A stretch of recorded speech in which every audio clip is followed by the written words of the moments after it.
Patung itu semua patung orang putih. Tak ada itu macam saya ni.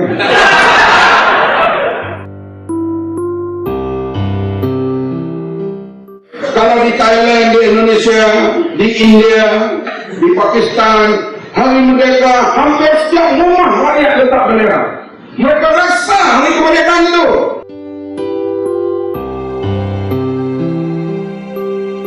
Selama ini kaum Melayu Malaysia cenderung merendahkan bangsa dan negara Indonesia. Hanya karena telah mengalami sedikit kemajuan ekonomi, kaum Melayu Malaysia merasa sombong.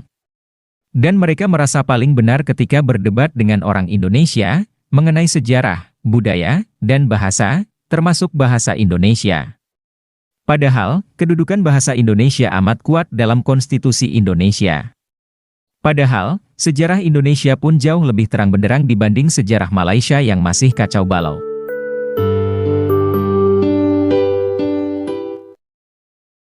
Konsep dan pembentukan bangsa dan negara Indonesia jauh lebih bisa dibanggakan. Karena, bangsa Indonesia sendiri yang mendirikan negara. Adapun, Malaysia adalah negara buatan British. Sejarah negara Malaysia pun masih merujuk pada catatan British. Selain itu, di Malaysia tidak ada pemisahan antara era penjajahan dan era kemerdekaan. Bahkan, pahlawan Malaysia masih merujuk pada pemerintahan British. Jadi pahlawan buatan British. Begitu pula Hari Pahlawan mereka. Lucunya, Hari Pahlawan Malaysia termasuk untuk memperingati Perang Dunia Pertama dan Kedua. Jadi pahlawan mereka sebenarnya mereka yang berjuang untuk pemerintah British, bukan pahlawan yang berjuang untuk kemerdekaan Malaya. Sedangkan, pahlawan yang sebenarnya justru dituduh komunis dan banyak yang dibunuh.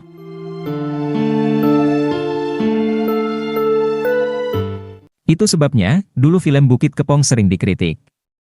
Film ini menggambarkan kepahlawanan aparat keamanan di bawah rezim British menghadapi serangan komunis. Jadi film ini sebetulnya dari sudut pandang pemerintahan British. Karena, yang dituduh komunis itu sebetulnya para pejuang yang ingin memerdekakan Malaysia dari Inggris secara murni. Kalau kaum Melayu Malaysia masih punya harga diri atau martabat, seharusnya malu sekali pada Indonesia. Sebab, sampai sekarang pun tugu negara mereka adalah prajurit British. Wajahnya pun mirip orang Inggris, bukan orang Melayu.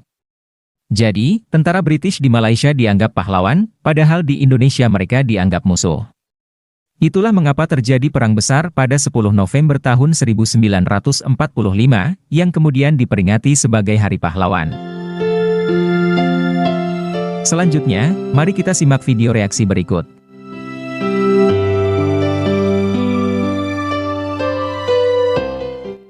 Hai guys, jumpa lagi. Kali ini kita membahas kebingungan Malaysia menentukan siapa sebenarnya pahlawan mereka. Hal itu terjadi karena kemerdekaan Malaysia diberikan oleh Inggris. Nah, upaya menuliskan kembali sejarah Malaysia rupanya tidak mudah.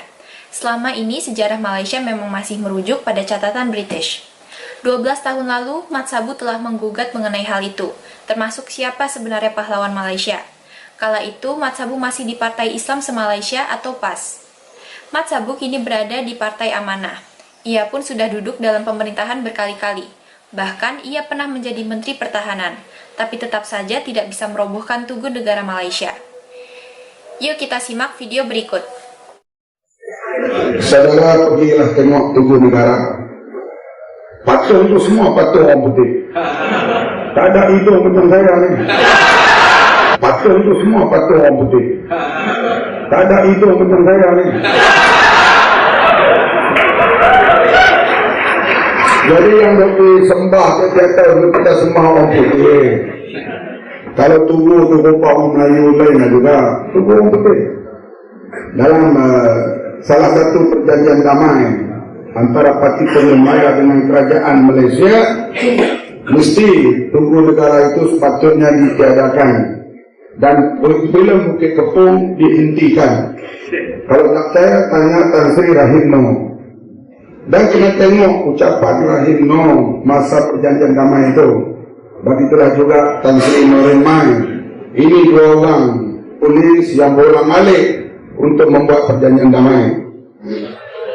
Memang saya bersetuju dengan saudara Hisham, sejarah tak boleh ditulis mula. Artinya sejarah adalah sejarah. Cuma highlight itu. Kita katakan menjelang merdeka, tunjukkanlah orang yang memperjuangkan kemerdekaan. Saya sebut tadi Dr. Janggut, Mat Kilau, Dr. Baharudin, termasuk seorang lagi ulama yang dituduh komunis, Abu Bakar. Ini dituduh komunis juga, dibuang di Pulau Terjak.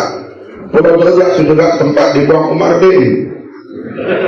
Dalam temu bual sidang akhbar di Kota Baru, saya ditanya oleh seorang wartawan, saya tak tahu berakhbar mana. Dia kata, Tuan Haji, bukankah tidak bersyukur, berterima kasih karena Malaysia merdeka melalui perundingan tanpa tumpah darah, air dan tank, itu Melaya mencapai kemerdekaan. Bukankah Tuan Haji tidak bersyukur? Saya kata, yang tak mengalir darah, yang tak mati, UMNO. Yang lain yang tak mati, ribu mati dalam perjuangan ini. Tapi yang tak mati UMNO. Sebab parti lain diharamkan, pemimpinnya ditangkap, masuk penjara. Hanya UMNO yang diizinkan bergerak. Dia seorang ada, ya lah kuat. Tapi saya yakin kalau diambang merdeka hari itu diambil referendum kepada rakyat Melaya, manakah pemimpin yang rakyat setuju untuk memimpin Melaya? Sama ada Dr. Baharudin, Tengku Rahman, ataupun Datuk On, rakyat akan memilih Dr. Baharudin. Tapi disumbang kawan itu ke dalam penjara, termasuk Mahfuz Tuaman. Termasuklah pemimpin kiri pada waktu itu ialah Aisyah Ghani yang bersahabat dengan Ustazah Samseh Pakeh. Ustazah tu Ustazah Samseh Pakeh kawan dari Cikgu Samsurin. Jangan-jangan ada niat kawin.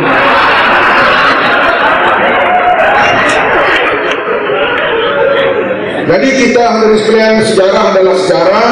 Yang pentingnya bila kita pada masa akan datang kalau ditakdirkan dapat kuasa, kita kena highlightkan pemimpin-pemimpin semua golongan yang berjuang untuk memerdekakan Malaya.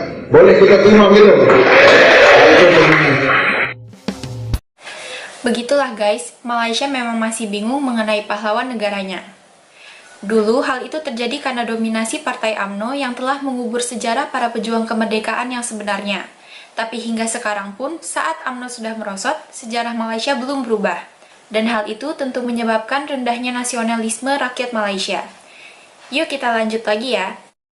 Kebetulan saya balik kampung bersama 21 bulan Ogos bersama dengan Lee Kuan Eng, Don Tri Provinang, dan Putrajaya Johor, Dr. Mahfuz. Dalam ucapan itu macam biasa lah. Saya kata, kenapa hari merdeka kerajaan suruh pasang bendera, letak bendera di kereta, di bangunan, tak ada orang letak. Tak ada orang letak. Kenapa? Sebab perayaan kemerdekaan seolah-olah perayaan UMNO, bukan perayaan Malaysia. Betul atau tidak? Saya boleh berfikir ini dia paling hebat lah. Saya ni jenis orang kata penakut sikit. Kalau nak kata Tengku Rahman, Datuk On, pejuang kemerdekaan, okeylah. Letak bersama dalam TV, radio, suara pejuang-pejuang kemerdekaan yang lain seperti Dr. Baharudin, Ahmad Rustamam, Tuh Nana Pati, pemimpin Boro, daripada kaum India. Letakkan orang-orang seperti Mat Kilau, orang seperti ini dibariskan bersama dengan pemimpin UMNO. Kalau nak menjelang hari kemerdekaan, barulah rakyat terpanggil untuk menyambut hari merdeka. Betul tak? Ini dia bertunjuk pemimpin UMNO menjelang kemerdekaan, UMNO adalah rakyat. Sebab itu kita tengok di Lebuh Raya, 100 biji kereta, satu bendera. Yang letak bendera pun lori pasir dan lori tanah. Kenapa dia bawa muatan lebih? Nak letak kena tangkap.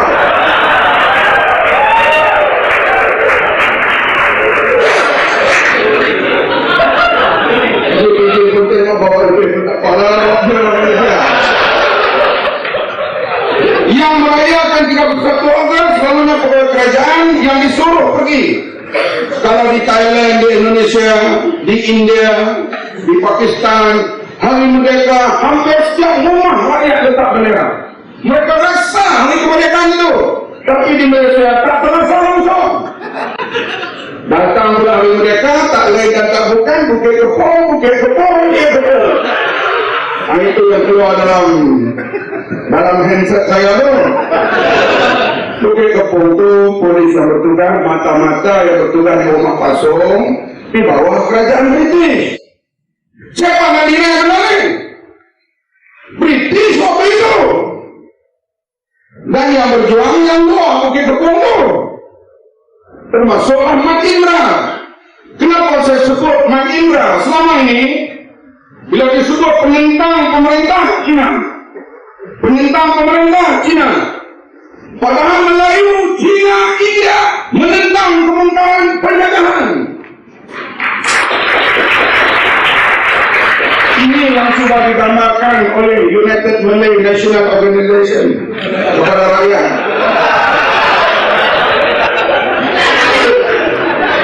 Saudara yang hormati sekalian, Bukit Kepong yang ditayangkan oleh mereka tidak kena mengenal dengan perjuangan nasionalis, perjuangan untuk membebaskan, perjuangan kemerdekaan. Begitulah guys masalah sejarah dan pahlawan Malaysia yang masih diperdebatkan hingga sekarang.